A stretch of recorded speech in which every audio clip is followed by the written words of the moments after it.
지금 세계 언론은 23일 날 파월 의장의 스피치에 주목하고 있습니다. 과연 제롬 파월 의장이 어떤 이야기를 할지, 그가 현재의 경제 상황을 어떻게 보고 기준금리 인하에 대한 어떤 시사점을 던지지 않을까 하는 것으로 세계 언론은 지금 주목하고 있는 그런 상황인데요. 최근에 나온 지표들이 금리 인하하고는 조금 동떨어지는 지표들이 나와서 만약 어정쩡한 자세로 스피치를 하게 된다면 하락장으로 미끄러질 수도 있습니다.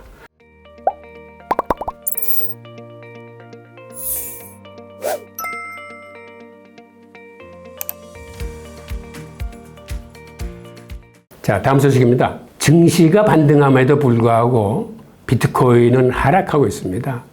과연 그 이유가 뭔지 한번 살펴보겠습니다. 월가의 분석에 의하면 증시가 상승함에도 비트코인 가격이 하락하는 것은 그거를 떠받쳐줄 만한 모멘텀이 출현하지 않아가지고, 즉 상승의 촉매제가 고갈이 돼서 그렇다. 한마디로 시기가 좋지 않다라고 평하고 있습니다. 반면에 모건 스탠리가 15,000명의 어드바이저를 동원해서 이제는 적극적으로 비트코인 현물 투자 자문에 응하기 때문에 앞으로는 모건 스탠리발 자금 유입이 기대되는 호재도 있습니다. 내용을 다시 한번 자세히 좀 들여다보겠습니다. 비트코인이 거시경제 흐름에 반응하고 있지 않습니다. 최근 동조화 현상을 보였던 나스닥 시장하고도 이제는 커플링 되지 않고 디커플이 되는 그런 양상을 보이고 있습니다. 안타깝게도 증시는 상승을 하는데도 불구하고 비트코인은 횡보 내지 하락을 하는 이제는 반대 방향의 흐름을 보이고 있는데, 이건 한편으로는 이렇게 해석할 수 있습니다. 즉 증시에 비해서 지난 1분기에 워낙 많은 상승을 했기 때문에 이제는 증시가 상승을 해도 비트코인은 횡보세를 보이는 게 아니냐 하는 그러한 분석도 보입니다. 그리고 17일 같은 경우에는 미국 소비자 지표가 잘 나왔음에도 불구하고 비트코인은 하락했습니다. 이렇게 원래 지표가 잘 나오면 증시 같은 경우는 상승세로 가는 데 비해서 비트코인은 그러한 경제 지표하고 상관없이 지금은 굉장히 장이 흐름이 안 좋은 그런 양상입니다. 지난 15일 같은 경우 미국 상무부에 따르면 미국의 소매 판매는 계절 조정 기준 조절 전월 대비 1% 상승을 했는데, 이는 시장 예상치 0.4% 증가를 크게 웃돈 수치입니다. 이렇게 예상치를 크게 웃돌았음에도 불구하고 증시가 상승할 때 비트코인은 하락했다는 것은, 비트코인이 지금은 거시경제 지표의 그 흐름에 덕을 보지 못하고 시장 전체를 억누르는 그러한 하락 기조가 가운데 있어서 여기 투자하는 여러분들이 굉장히 힘들 텐데, 이러한 힘듦을 견디면 앞으로 비트코인에 대한 모멘텀이 생길 때, 즉 비트코인에 대한 모멘텀이 생긴다는 건 이러한 횡보장이나 하락장이 오래 지속되면은 이제는 거시경제 지표에 반응하지 않았다가도 때가 되면 거시경제 지표에 반응할 뿐만 아니라 증시에 부응하는 그러한 지표가 아닌 다른 지표들, 예를 들어서 전쟁이 발발했다거나 아니면 다른 자산시장에는 악재일지라도 비트코인 시장에는 호재로 받아들이는 그러한 사건들이 있습니다. 그럴 경우에는 비트코인이 다시 힘을 낼 수 있다는 희망을 갖고 시장을 좀 더 여러분들이 잘 견뎌내기를 바랍니다. 자, 월가의 전망을 한번 보겠습니다. 월가는 지금 코인 호재가 고갈이 됐기 때문에 당분간 하락 추세를 비켜가기는 힘들 거다라는 전망을 내놓고 있습니다. 그리고 가상자산시장에서는 최근 내놓은 보고서를 보면 가상자산시장이 거시경제 호재에도 불구하고 5만 달러에서 6만 달러 사이 박스권에 머물고 있다면서 시장에는 여전히 수익 기회가 있지만 현재 시기가 좋지 않다고 진단했습니다. 뚜렷한 약세 요인이 없는데도 불구하고 당분간 하락 추세가 이어질 것이라는 전망도 잇따르고 있습니다. 앞서 비트코인 현물 ETF 등을 통해 유입된 유동성을 바탕으로 상승했던 시기가 지난 만큼 현재로서는 반전을 꾀할 특별한 모멘텀이 없는 한 이러한 횡보장의 시기는 조금 오래 갈 수 있다는 분석입니다. 또한 추가 하락을 시사하는 지표들도 나오고 있는데 중국 내 스테이블 코인 수요가 급감하고 있다는 게 그중 하나입니다.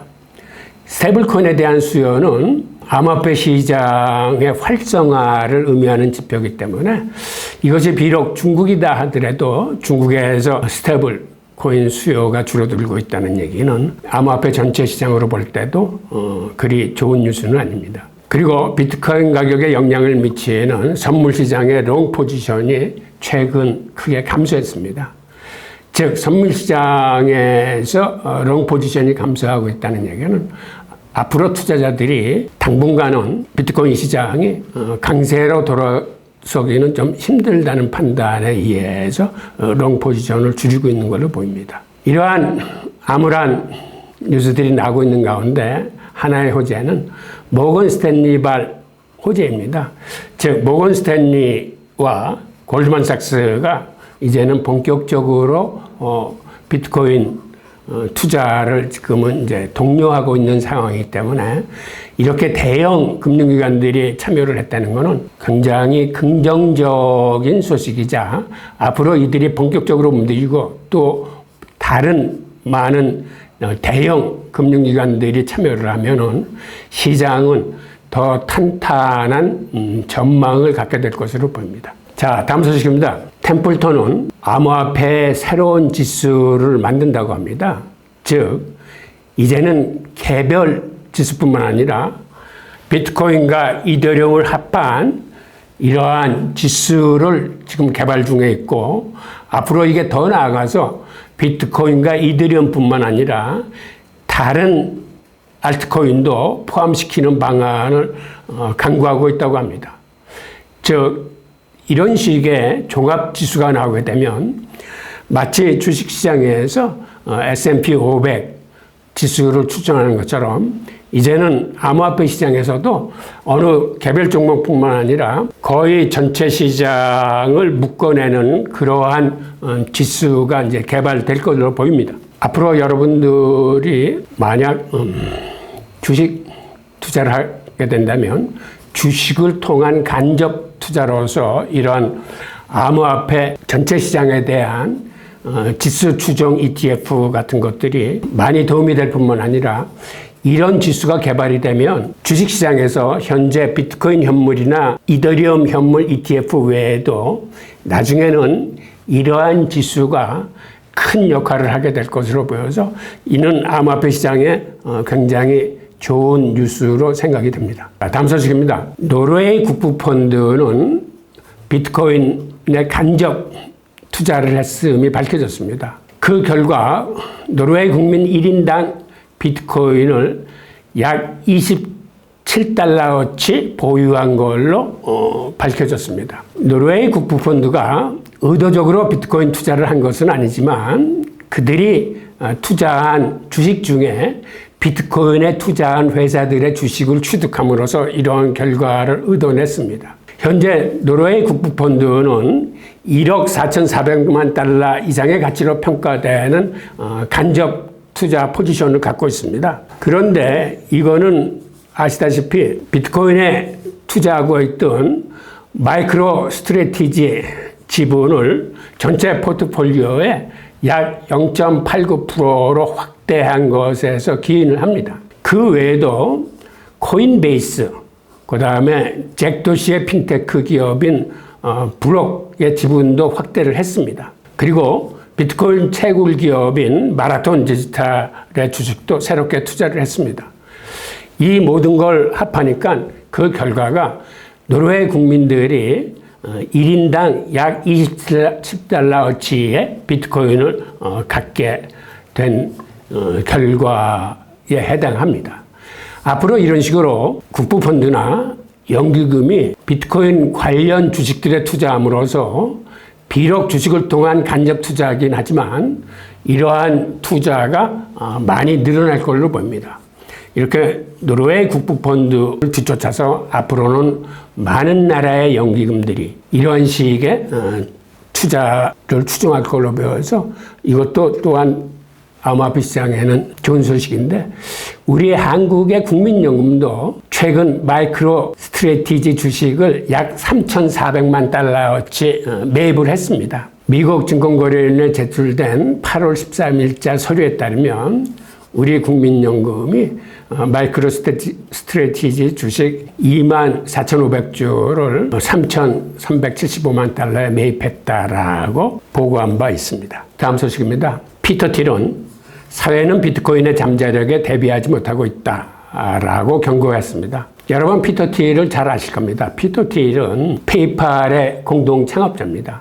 그리고 지금은 벤처 캐피탈을 하면서 친암호화폐 성향을 보이고 특히 암호화폐 관련 벤처 투자를 많이 하고 있습니다. 그러한 그가 금융 혁신의 선구자격인 비트코인이 이게 일시적인 유행이 아니고 앞으로 미래의 금융 방식을 획기적으로 혁신할 건데, 거기에 비해서는 사회가 곧 지금의 전통 금융이 제대로 대비하지 못하고 있다라고 경고를 한 것입니다. 그리고 피터 틸은 트럼프의 암호화폐 정책에도 큰 영향을 미치고 있습니다. 실제로 그가 부통령 후보인 벤스 상원의원을 트럼프에게 추천을 했고, 트럼프는 피터 틸의 추천을 받아서 그를 부통령 후보로 영입했을 뿐만 아니라 트럼프를 위해서 피터 틸은 암호화폐 업계의 트럼프 지지를 이끌어내고 있으며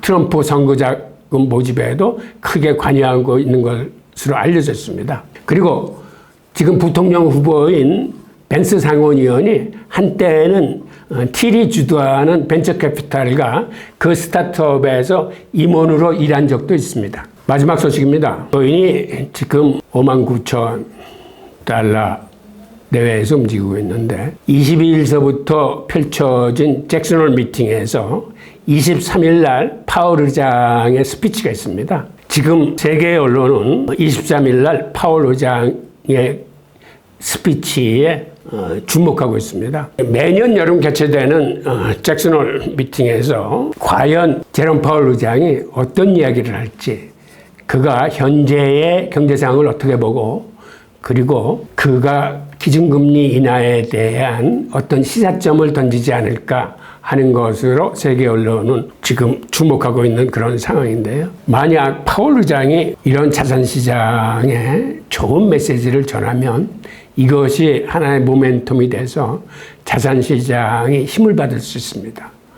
반면에 최근에 나온 지표들이 금리 인하하고는 조금 동떨어지는 지표들이 나와서 만약 어정쩡한 자세로 스피치를 하게 된다면 시장이 실망해서 하락장으로 미끄러질 수도 있습니다.